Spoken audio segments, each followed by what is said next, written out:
Sumatera Utara. Selamat sore pemirsa, Sumatera Utara hari ini hadir menjumpai Anda, memperbarui informasi Anda seputar Sumatera Utara, edisi Senin 17 April 2023. Bersama saya Muhammad Budi SR. Dan saya Audrandha Rolinka, sejumlah informasi menarik telah disiapkan oleh tim redaksi kami. Berikut berita selengkapnya.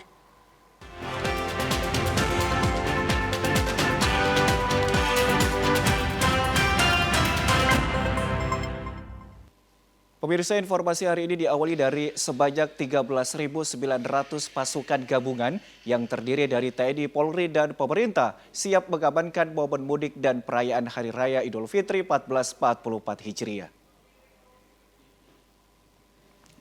13.900 pasukan gabungan yang terdiri dari TNI, Polri, dan pemerintah dikerahkan jelang perayaan Idul Fitri 1444 Hijriah dan mudik Lebaran pada tanggal 22 April 2023. Pernyataan ini disampaikan Kapolda Sumatera Utara Irjen Pol Pancaputra saat melakukan apel gelar pasukan yang diberi nama Sandi Ketupat OPS Toba 2023 di lapangan Suwondo pagi tadi.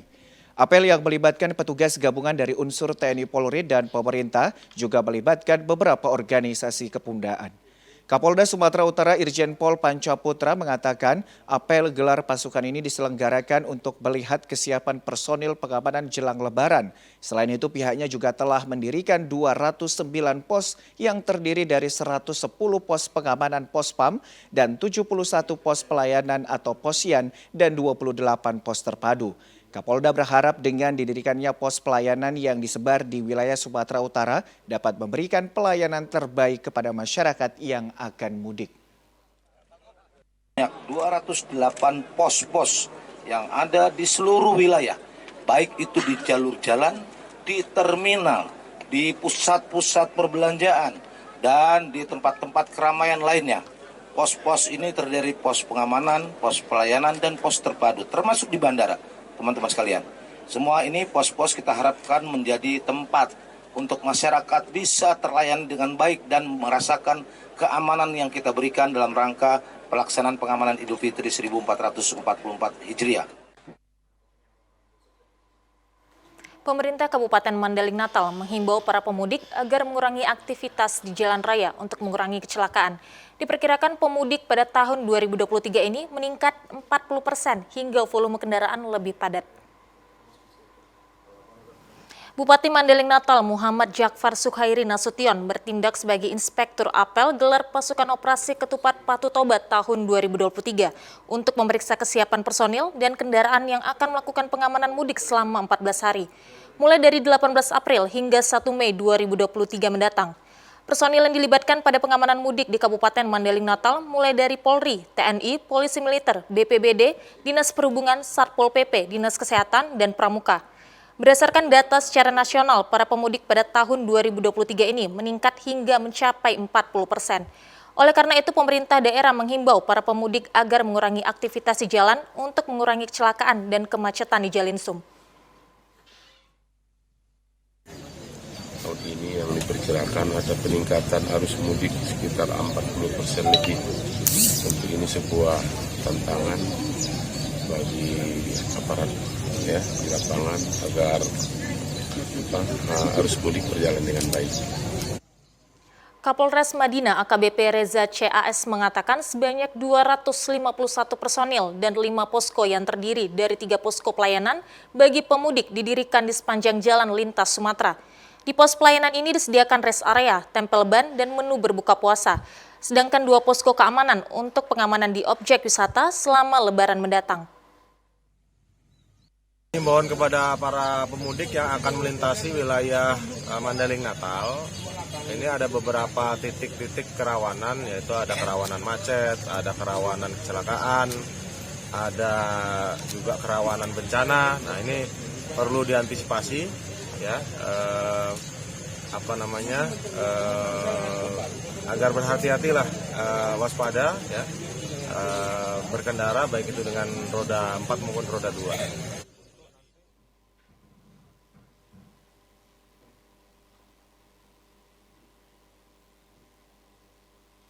Pemirsa, dalam rangka pengamanan Idul Fitri 1444 Hijriah tahun 2023, Polres Toba melaksanakan apel gelar pasukan operasi ketupat yang berlangsung di Mako Polres Toba, Kecamatan Siantar Narubonda, Kabupaten Toba.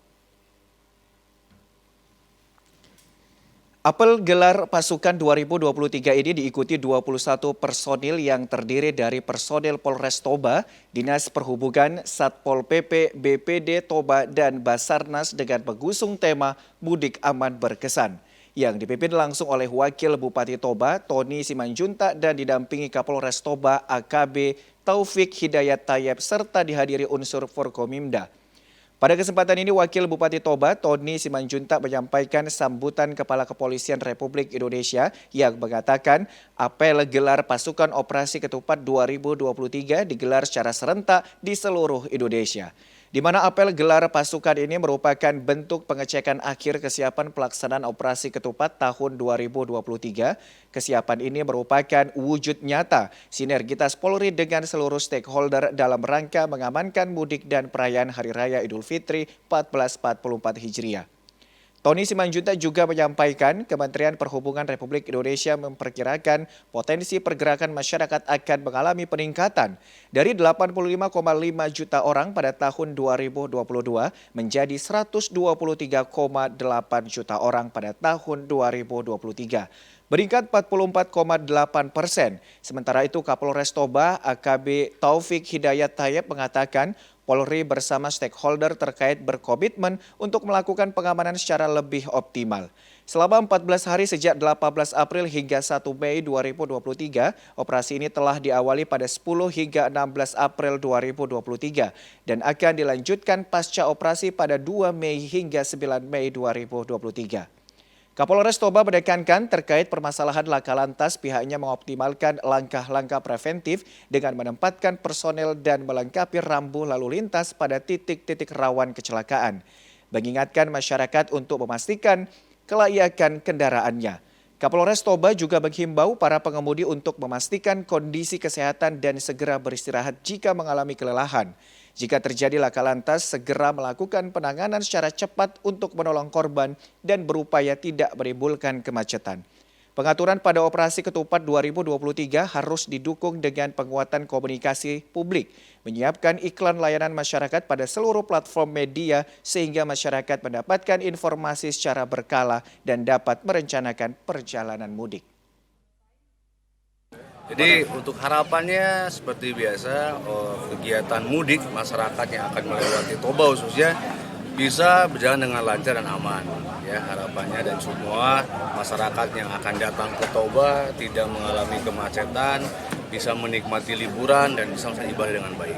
Pesan khusus yang pertama, kemungkinan nanti pada saat mudik ataupun libur bersama tanggal 19 ya kalau tidak salah, akan ada beberapa rekayasa lalu lintas yang mungkin akan mengganggu sedikit aktivitas masyarakat. Namun ini tentunya nanti akan ada situasi kondisi di lapangan. Ya, jadi kami dari operasi ketupat khususnya Polri, TNI dan juga pemerintah sebelumnya memohon maaf kalau ada semacam rekayasa lalu lintas yang akan menghambat ataupun mengurangi pergerakan daripada kegiatan masyarakat. Untuk kesiapan pengamanan Idul Fitri 1444 Hijriah, Polres Taput bersama TNI dan unsur lainnya menggelar apel pasukan pengamanan operasi ketupat Toba 2023 yang digelar di Terminal Madya Tarutung. Pada apel gelar pasukan dimaksud sebagai bentuk pengecekan akhir kesiapan personil maupun sarana prasarana pengamanan operasi ketupat Toba tahun 2023 yang diikuti anggota TNI, Dinas Perhubungan, Satpol PP, petugas pemadam kebakaran, Dinas Kesehatan, Pramuka, dan instansi terkait lainnya. Dipimpin langsung Dandim 0210, Letkol Infantri Harisandra. Pada apel gelar pasukan ini turut dihadiri Kapolres Taput, AKBP Johansson Sianturi, Ketua Pengadilan Negeri Tarutung Hendra Huta Barat, serta Asisten 1 Sekda Kabupaten Taput, Binhot Haritonang, serta peserta apel. Dalam amanatnya, Kepala Kepolisian Republik Indonesia yang dibacakan Dandim 02, Letkol Infantri Harisandra, diharapkan pengamanan dapat terselenggara secara optimal dan sinergi, sehingga mudik perayaan Idul Fitri tahun ini berjalan dengan kondusif, tertib, aman, dan lancar. Sementara itu pelaksanaan pengamanan operasi Ketupat Toba 2023 akan berlangsung selama 14 hari, terhitung 18 April hingga 1 Mei 2023, dan akan dimulai pada pukul 00 waktu Indonesia Barat secara serentak di wilayah Sumatera Utara dan didukung seluruh unsur. Pada pengamanan operasi Ketupat Toba tahun ini terdapat 7 pos, yakni 2 pos pelayanan, 4 pos PAM, dan 1 pos terpadu. Kepada seluruh personel pengamanan yang terdiri dari unsur TNI Polri, Kementerian terkait, BNPB, BMKG, Basarnas, Pertamina, Jasa Raharja, Jasa Marga, Satpol PP, Dinas Perhubungan, Dinas Kesehatan, Pramuka dan Mitra Kamtipmas lainnya, maupun seluruh pihak yang telah berpartisipasi dalam mendukung operasi Ketupat 2023. Pemirsa, kita beralih ke informasi lain. Seorang manajer kebun dan pengamanan PTPN 2 Kecamatan Sawit Seberang menganiaya seorang warga yang diduga maling. Namun setelah diperiksa aparat kepolisian, sektor Padang Tualang tidak terbukti mengambil sawit milik kebun PTPN 2. Bambang, seorang warga Kecamatan Sawit Seberang, Kabupaten Langkat yang mengalami bibir pecah dan telinga mengeluarkan darah saat disiksa manajer kebun dan pengamanan TNI Yonif Zipur. Sebelum penyiksaan sempat terjadi adu mulut antara pengamanan kebun dengan beberapa orang warga di Desa Mekar Sawit. Karena dituduh sebagai maling, karena merasa terdesak akhirnya warga meminta bantuan. Saat bantuan tiba, pengaman kebun semakin meradang dan langsung menghajar warga. Akibat peristiwa ini sekitar 10 orang warga mengalami luka-luka dan 1 orang bernama Bambang dibawa ke kantor direksi. Nasib naas dialami Bambang setiba di kantor direksi, langsung disiksa secara keji oleh manajer dan pengamanan kebun hingga babak belur. Setelah Polres penyiksaan selesai, pihak perkebunan membuat laporan ke Polsek Padang Tualang. Bambang langsung ditangkap dan ditahan di jeruji besi. Karena tidak terbukti bersalah, akhirnya aparat kepolisian Polsek Padang Tualang memulangkan Bambang yang telah dituduh sebagai maling sawit milik kebun PTPN 2 Sawit Hulu. Merasa tidak terima atas perlakuan manajer kebun, Bambang beserta rekannya kembali melapor balik, namun tidak diterima Polsek Padang Tualang. Bambang yang merupakan korban mengatakan kasus penganiayaan ini sudah ditangani oleh Subden Pom Pangkalan Berandan karena terkait penyiksaan yang dilakukan oleh aparat TNI. Giliran orang itu mukuli saya, BKO itu tadi. Bahkan Pak manajer pun ikut memukuli saya, Pak. Bagian mana yang dipukuli manajer, Pak? Kepala. Kepala. Makanya dibilang sama kanit yang di sini, ditanya, kau mau pulang nggak? Ya mau pulang lah, Pak. Kan itu. Nah, tanda tangani ini, ya saya tanda tangani. Apa yang suruh tentang ini, Bang? Ya isinya saya nggak tahu, Pak. Nggak membaca? Nah, membaca pun aku udah, namanya udah keadaan kayak gitu kan. Udah nggak terbacaku lagi. Warga yang mengalami luka-luka akan melaporkan hal tersebut ke Mapolres Langkat untuk menuntut keadilan karena manajer kebun beserta pengamanan sudah melakukan tindakan sepeda-peda. Pemirsa, kami akan segera kembali dengan sejumlah informasi lainnya. Tetaplah bersama kami di Sumatera Utara hari ini.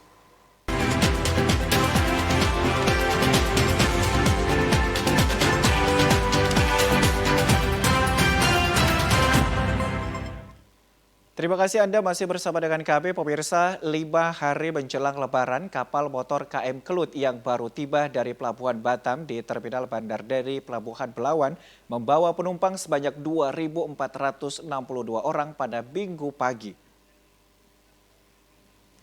Sebanyak 2.462 penumpang yang baru turun dari kapal KM Kelut tersebut akan merayakan Hari Raya Idul Fitri bersama keluarga di kampung halamannya di Provinsi Sumatera Utara. Kasih Operasi PT Pelni Medan Martin Panjaitan mengatakan di dermaga Terminal Bandar Deri Pelabuhan Belawan, kapal tiba di Belawan pukul 10 WIB membawa penumpang sebanyak 2.462 penumpang yang mudik ketiga kalinya melalui Pelabuhan Belawan. Kemudian pada pukul 12.00 waktu Indonesia bagian Barat, kapal KM Kelut akan kembali berangkat ke Pelabuhan Batam membawa 500 penumpang yang akan berlebaran di Batam. Salah seorang penumpang KM Kelut yang baru tiba di Batam di Terminal Bandar Deri Pelabuhan Belawan, Heri, mengatakan penumpang yang berada di atas kapal lebih dari 300 orang, sehingga keadaan di atas kapal sangat padat. Heri menambahkan dirinya bersama keluarga akan merayakan Idul Fitri di kampung halamannya di Binjai. Heri mengaku mudik dengan menggunakan transportasi kapal lebih murah dan bisa membawa keluarga. Jika dibandingkan dengan naik pesawat dengan ongkos yang mahal sekitar 1 juta lebih dan jika menggunakan kapal laut dapat menjadi ongkos untuk 3 orang. Heri berharap PT Pelni melakukan pengaturan di atas kapal sehingga tidak semrawut seperti sekarang penuh sesak dengan penumpang. Jalur laut lebih murah. Berapa tiketnya? Dari Batam 220.000. Rencananya mau merayakan raya atau gimana? Ya mau mudik keluarga. Nah, kayak kemarin terkendalanya seperti ini Pak, tak ada pemberitahuan pembatalan 1 hari. Jadi kami yang dari pulau kan ke Batam, tidak ada pemberitahuan. Sementara nomor HP kan juga dicantumkan di situ. Nah, jadi kami kecewanya itu. Jelang mudik Lebaran Idul Fitri 1444 Hijriah tahun 2023, PT Hutama Karya memastikan ruas jalan tol dari Kuala Bingis Stabat menuju Kota Medan beroperasi untuk dilintasi pemudik.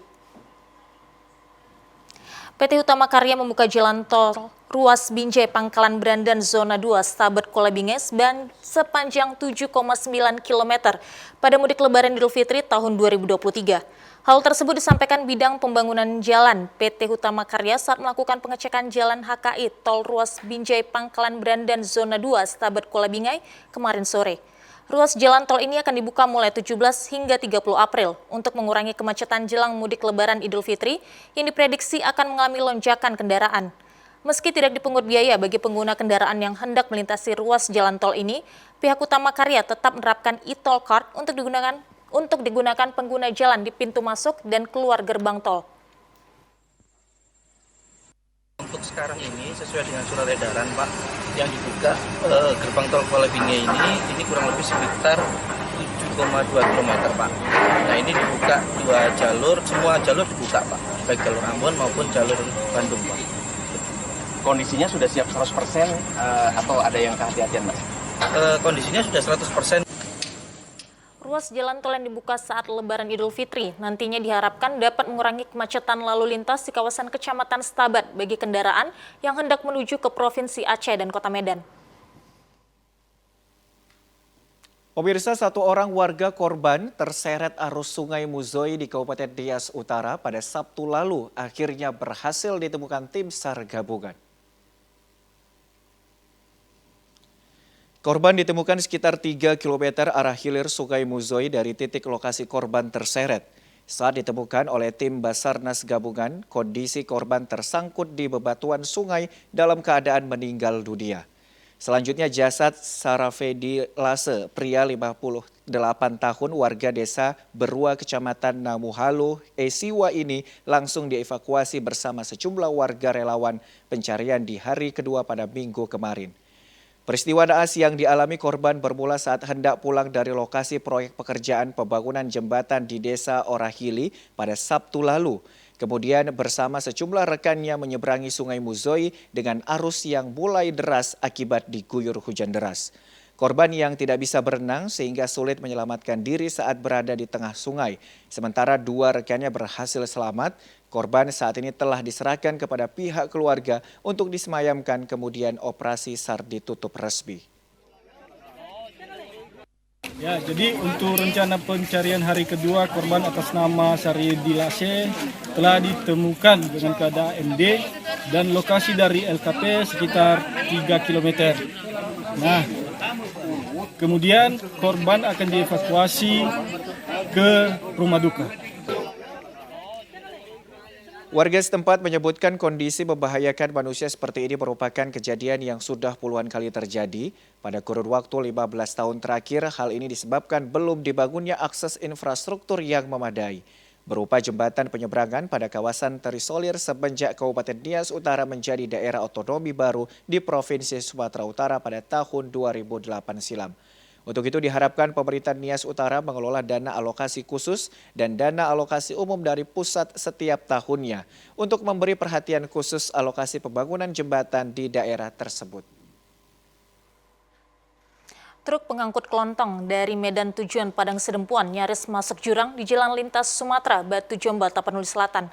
Tidak ada korban jiwa dalam peristiwa ini, namun kecelakaan terjadi akibat truk tersebut tidak sanggup menanjak. Beginilah kondisi satu unit mobil truk dengan nomor polisi BA9830QU bermuatan kelontongan dari arah Medan tujuan Padang Sedempuan saat melintasi Jalan Sum Batu Jombang, Desa Bulu Payung, Kecamatan Sipirok, Kabupaten Tapanuli Selatan. Dari pengakuan supir laka tunggal, kejadian berawal saat sedang melintasi tanjakan curam Batu Jombang, namun mobil truk tersebut tidak kuat menanjak dan langsung mundur ke belakang. Beruntung sang supir langsung banting setir ke kanan bahu jalan hingga tersandar di batang pohon dan tiang listrik yang berada tepat di pinggir jalan hingga truk tersebut nyaris masuk ke dalam jurang. Tidak ada korban jiwa dalam peristiwa kecelakaan tunggal ini. Sementara supir truk bersama kernet berhasil selamat dengan meloncat keluar dari dalam mobil truk tersebut. Jalan Nasional Batu Jombang ini merupakan jalur lintas tengah Sumatera dan akses jalur para pemudik jelang Lebaran ini. Jalur ini juga merupakan jalur penghubung Medan dan Sumatera Barat. Meskipun jalan sudah dilakukan upaya perbaikan, namun akses jalur ini sangat rawan kecelakaan karena sering amblas dan rawan longsor saat musim penghujan tiba. Sekarang udah sampai di atas. Tiba-tiba harus napas. Tidak ada. Bayangkan aja insecure kayak gini dari tadi. Tidak banyak. Oh, udah dibelokkan ke kiri. Maksudnya mau kemari dikit. Kok larinya ke kanan? Lari kanan. Ada yang luka tadi kita, Pak? Nggak ada. Kita dari mana ke mana? Dari Medan ke Sedempuan. Pemirsa, peringatan Hari Jadi Provinsi Sumatera Utara ke-75 tahun jatuh pada 15 April 2023. Peringatan diawali dengan ziarah ke makam pahlawan, dilanjutkan dengan rapat paripurna istimewa di gedung DPRD Sumatera Utara. Rombongan ziarah dipimpin Gubernur Edi Rahmayadi bersama Wakil Gubernur Busa Rajeksa, diikuti forum pimpinan daerah Sumatera Utara, OPD, serta para konsul negara sahabat, mahasiswa, dan pelajar. Selesai ziarah dilanjutkan dengan rapat paripurna istimewa di gedung DPRD Sumatera Utara. Pada rapat paripurna istimewa ini, Gubernur Sumatera Utara Edi Rahmayadi memaparkan berbagai kondisi dan capaian kinerja selama hampir 5 tahun kepemimpinannya bersama Wakil Gubernur Busa Rajeksa. Disampaikan Edi, di bidang infrastruktur, Pemprov Sus saat ini tengah membangun sport center dalam satu kawasan yang membutuhkan lahan ratusan hektar yang sudah pada tahap pembangunan. Selanjutnya, perbaikan infrastruktur jalan sepanjang 450 km melalui skema multi-year sebesar 2,7 triliun yang diprogramkan tahun 2023 ini selesai.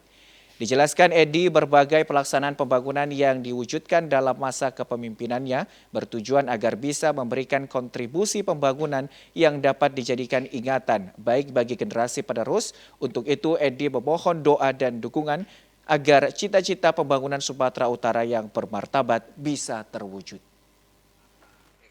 Demikian halnya dengan sikap dan perilaku saya secara pribadi. Jika ada selama ini yang menyalahi dan menyinggung perasaan, melalui kesempatan ini bersama Wakil Gubernur Sumatera Utara, kami mohon maaf yang sebesar-besarnya.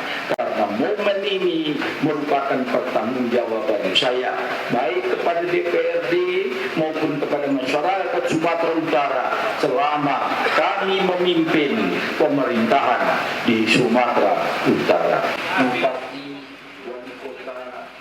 Sementara itu, mantan Gubernur Sumatera Utara ke-17 Tengku Eri Duradi menyampaikan ucapan selamat dan berharap Provinsi Sumatera Utara terus tumbuh dan berkembang hari ke depan lebih baik dari hari sebelumnya. Terus dikembangkan sehingga apa yang menjadi harapan masyarakat Sumatera Utara ya, bahwa infrastruktur kita bisa lebih baik, kesejahteraan masyarakatnya bisa lebih baik, itu bisa terwujud. Jadi kami hanya bisa mendoakan ya sebagai mantan pejabat di sini, tentunya dengan kekompakan kita semuanya, karena pembangunan tanpa adanya kekompakan juga akan sulit nanti. Kita berharap kita bisa terkompak bersama-sama membangun Sumatera Utara yang kita cintai, yang kita banggakan. Pada kesempatan ini, pemerintah Provinsi Sumatera Utara memberikan cenderamata kepada para mantan gubernur, wakil gubernur Sumatera Utara, serta para mantan sekretaris daerah.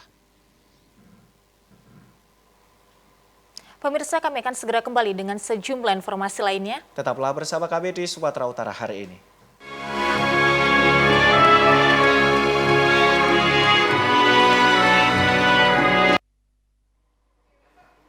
Menjelang Hari Raya Idul Fitri 1444 Hijriah, Kodam 1 Bukit Barisan menggelar bazar murah sembako dan kebutuhan lebaran lainnya. Prajurit TNI, PNS Kodam 1 Bukit Barisan dan masyarakat menyerbu bazar murah di Kodam 1 Bukit Barisan, Jalan Gatot Subroto, Medan pagi tadi. Berbagai macam kebutuhan pangan pokok tersedia di bazar murah ini, seperti beras, telur ayam, minyak goreng, gula, dan kebutuhan Idul Fitri lainnya. Kodam 1 Bukit Barisan membuka bazar murah dengan harga terjangkau untuk meringankan beban prajurit dan masyarakat guna memenuhi kebutuhan saat Lebaran. Bazar yang digelar di Komplek Kodam 1 Bukit Barisan tersebut juga dibuka untuk masyarakat umum.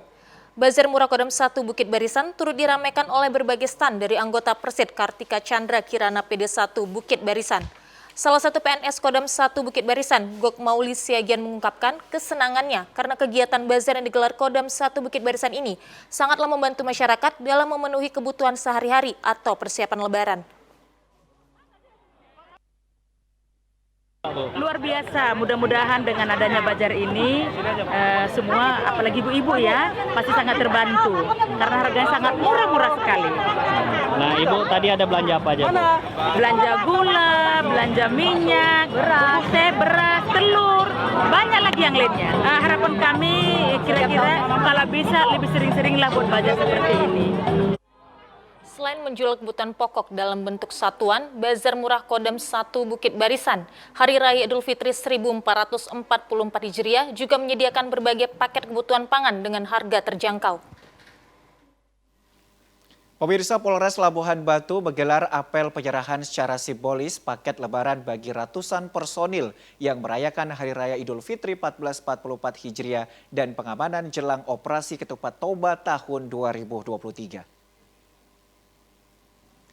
Apel gelar pasukan dan penyerahan paket lebaran dipimpin langsung Kapolres Labuhan Batu AKBP James H. Huta Julu yang diserahkan secara simbolis di lapangan Mapolres Labuhan Batu, tepatnya di Jalan HM Tamrin, Kota Rantau Prapat. Sebanyak 479 personil Polres Labuhan Batu yang akan mendapatkan paket lebaran dibagikan pada hari ini untuk merayakan Hari Raya Idul Fitri 1444 Hijriah. Kapolres Labuhan Batu AKBP James H. Huta Julu mengatakan sebanyak 659 personil, diantaranya 457 personil Polri dan 222 personil dari instansi gabungan terkait. Kapolres Labuhan Batu James H. Huta Julu mengatakan untuk pengamanan mudik tahun 2023 ini Polres Labuhan Batu menyiapkan sebanyak 12 pos mudik, diantaranya 3 pos pengamanan, 6 pos pelayanan, dan 6 pos terpadu. Dapat 7 titik kemacetan yang ada mulai dari sepanjang arah perbatasan dengan Kabupaten Labuhan Batu Selatan sampai ke arah perbatasan dengan Kabupaten Asahan. 7 titik kemacetan tersebut telah kami antisipasi, telah kami siapkan titik-titik pengamanan, pengaturan, serta jalur-jalur alternatif sehingga kemacetan-kemacetan yang dimungkinkan akan terjadi bisa segera diminimalisir. Kantor Pelayanan Perbendaharaan Negara KPPN Medan 1 menyebutkan pembagian tunjangan Hari Raya kepada para pegawai negeri dan pensiunan sudah mencapai 100%. Pernyataan tersebut disampaikan PLT Kepala KPPN Medan 1 Jordan Sihombing di gedung KPPN Medan 1 di Jalan Diponegoro pagi tadi. Pembayaran tunjangan Hari Raya sudah dibayarkan terhitung pada 4 April 2023. Besarnya THR yang diberikan sebesar 50% dari gaji para pegawai negeri beserta tunjangan kerja. Hingga hari ini 14 April 2023, Kantor Pelayanan Perbendaharaan Negara Medan 1 telah menyalurkan THR gaji dan THR keagamaan kepada 82 satuan kerja dengan total mencapai 150 miliar rupiah. Jumlah tersebut dibayarkan kepada seluruh pegawai negeri di Kota Medan yang sudah terdata di KPPN Medan 1. Pelaksana tugas Kepala Kantor Pelayanan Perbendaharaan Negara KPPN Medan 1 Jordan Sihombing mengatakan melalui pembayaran THR dapat mendorong daya beli masyarakat selama bulan Ramadan dan menjelang Hari Raya Idul Fitri. Melalui THR, pemerintah mengharapkan agar hal ini dapat mendorong daya beli masyarakat selama bulan suci Ramadan dan menjelang Hari Raya Idul Fitri, termasuk di Kota Medan dan juga di Provinsi Sumatera Utara secara umum. Untuk mendukung harapan tersebut, Kantor Pelayanan Perbendaharaan Negara atau KPPN Medan 1 telah mengimbau para satuan kerja kementerian lembaga untuk mempercepat surat perintah membayar ke Kantor Pelayanan Perbendaharaan Medan 1. Untuk itu, KPPN Medan 1 telah menambah jam layanan khusus penerimaan surat perintah membayar atau SPM THR dari 82 satker tadi sampai dengan pukul 17 WIB sesuai dengan ketentuan yang berlaku, serta membuka layanan khusus pada hari Sabtu dan Minggu tanggal 8 dan 9 April 2023 dari pukul 8 sampai dengan pukul 17 WIB, artinya di pada waktu hari libur kemarin. Pemirsa Batalion Zeni Tempur 1 Dira Dharma Kodam 1 Bukit Barisan menyalurkan sembako kepada warga secara gratis. Warga lingkungan batalion mendapatkan beras, minyak goreng, gula, dan teh untuk kebutuhan lebaran. Ratusan paket sembako dibagikan secara gratis oleh Batalion Zeni Tempur 1 Dira Dharma Kodam 1 Bukit Barisan di Jalan Pembangunan Medan Helvetia kemarin.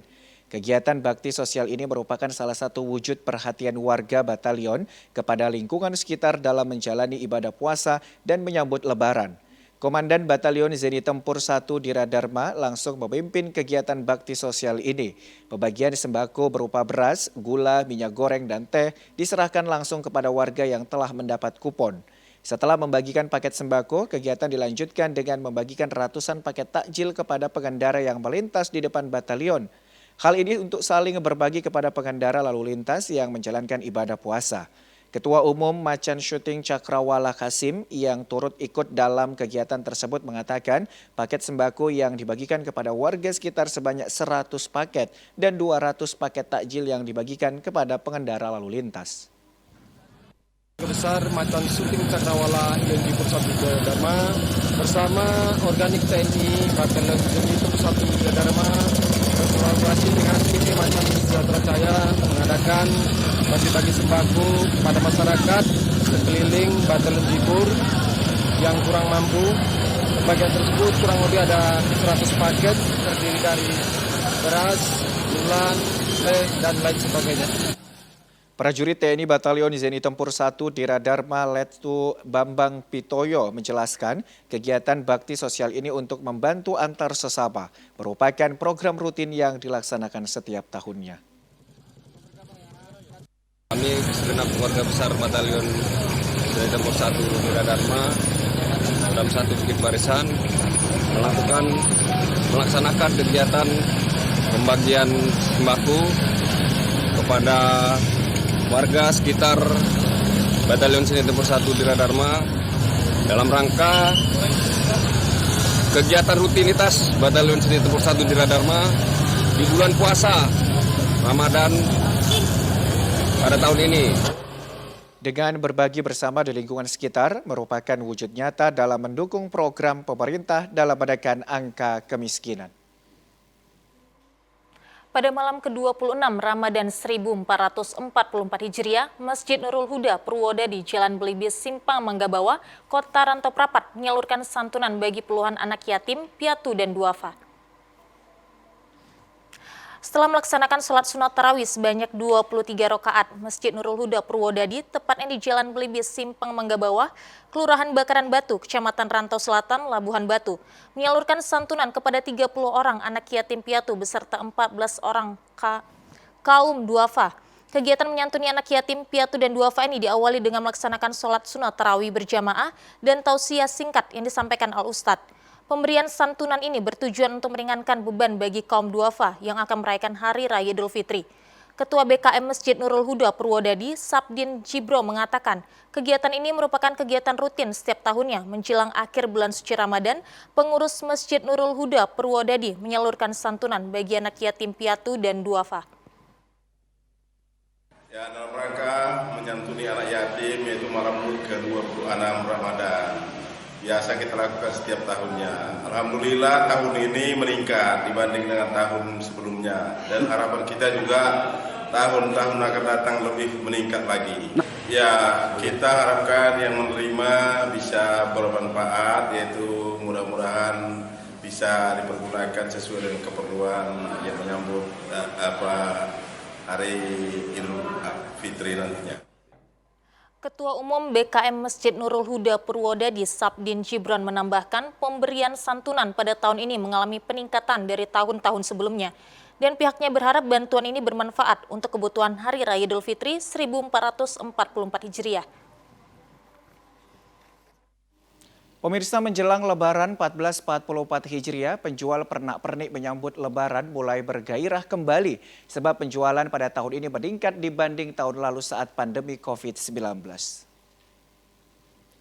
Di bulan Ramadan, banyak masyarakat yang berburu pernak-pernik Lebaran untuk dijadikan berbagai hiasan, baik di kantor, restoran, atau pusat-pusat keramaian. Salah seorang pengrajin pernak-pernik Lebaran di kawasan Medan Polonia, Kota Medan, mengaku mulai sibuk mengerjakan pernak-pernik tersebut sejak awal bulan Maret lalu.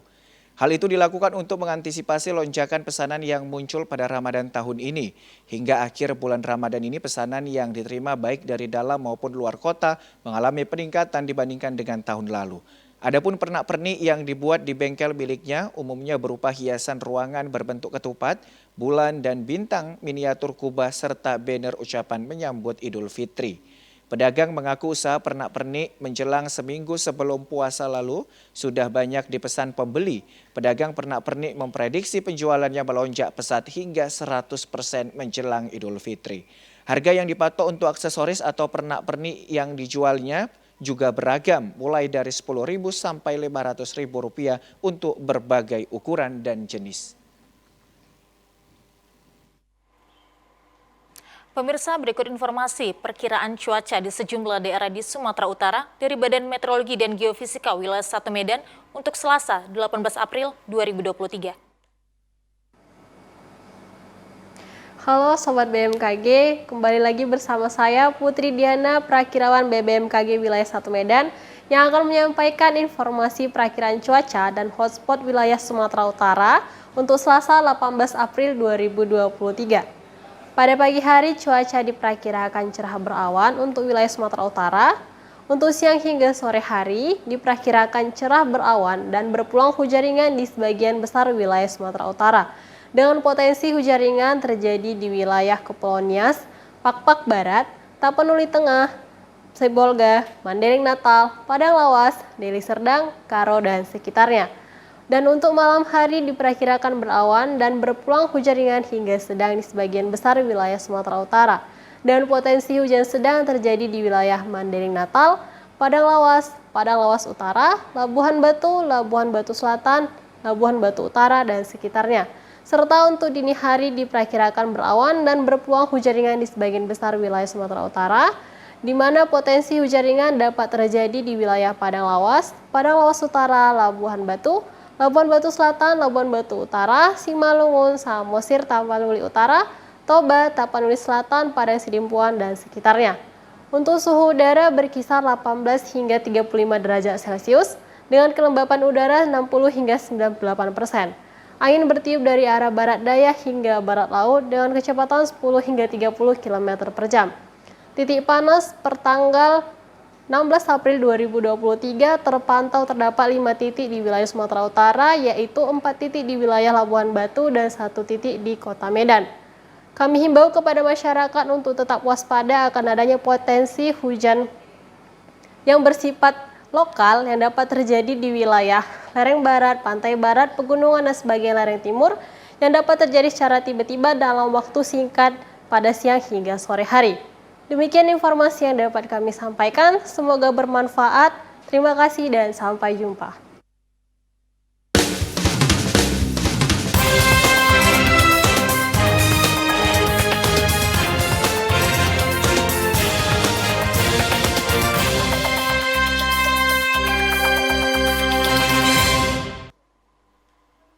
Menjelang Hari Raya Idul Fitri 1444 Hijriah, antrian bahan bakar minyak BBM di sejumlah SPBU di Bengkulu Selatan meningkat pesat.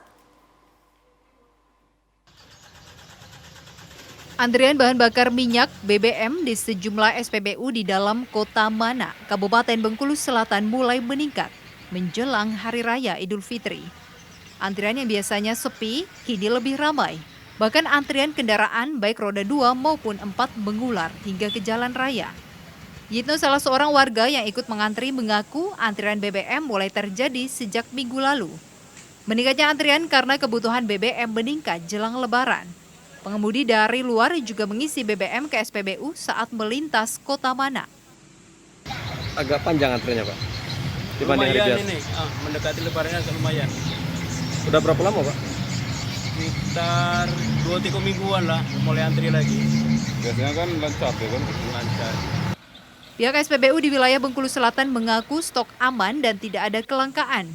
Meningkatnya antrian BBM disebabkan kepanikan warga menghadapi Hari Raya Idul Fitri. Dari kontributor Bengkulu Selatan, Tim Liputan TVRI Bengkulu melaporkan. Pemirsa, bulan suci Ramadan tak hanya disambut baik oleh masyarakat umum, para warga binaan di Lapas Bentiring Bengkulu turut menyambut bahagia bulan Ramadan. Dengan kegiatan-kegiatannya yang baik, memperbanyak ibadah bertujuan meningkatkan iman dan takwa selama bulan Ramadan. Ada cara tersendiri yang dilakukan warga binaan permasyarakatan Lapas kelas 2 Bengkulu untuk mengisi waktu di bulan Ramadan, yaitu mengaji tadarus menunggu waktu berbuka puasa hingga tadarus bersama setelah salat tarawih. Dinding tebal yang menjaga mereka justru tidak menjadi halangan beribadah di bulan suci Ramadan 1444 Hijriah 2023. Petugas bersama WBP Muslim Lapas kelas 2 Bengkulu dengan khusus melaksanakan salat tarawih berjamaah di Masjid Andur setiap malam selama di bulan Ramadan ini. Fokus di bidang keagamaan, diantaranya adalah salat tarawih berjamaah, kemudian tadarus, dan pesantren kilat. Mereka dimotivasi, didorong untuk memperdalam agama sehingga kelak setelah nanti bebas mereka menjadi manusia yang beriman, bertakwa, kemudian menyadari kesalahannya, tidak mengulangi kembali tindak pidana. Tadarus Al-Quran di Lapas Bengkulu sudah dimulai sejak beberapa tahun terakhir. Peserta dibagi menjadi 2 kelompok agar hatam Al-Quran saat akhir Ramadan. Tim Liputan TVRI Bengkulu melaporkan. Pemirsa, informasi tadi menutup perjumpaan kita pada program Sumatera Utara. Saya Muhammad Budi SR. Dan saya Udrandi Rolinka mengucapkan terima kasih atas perhatian Anda. Selamat sore dan sampai jumpa.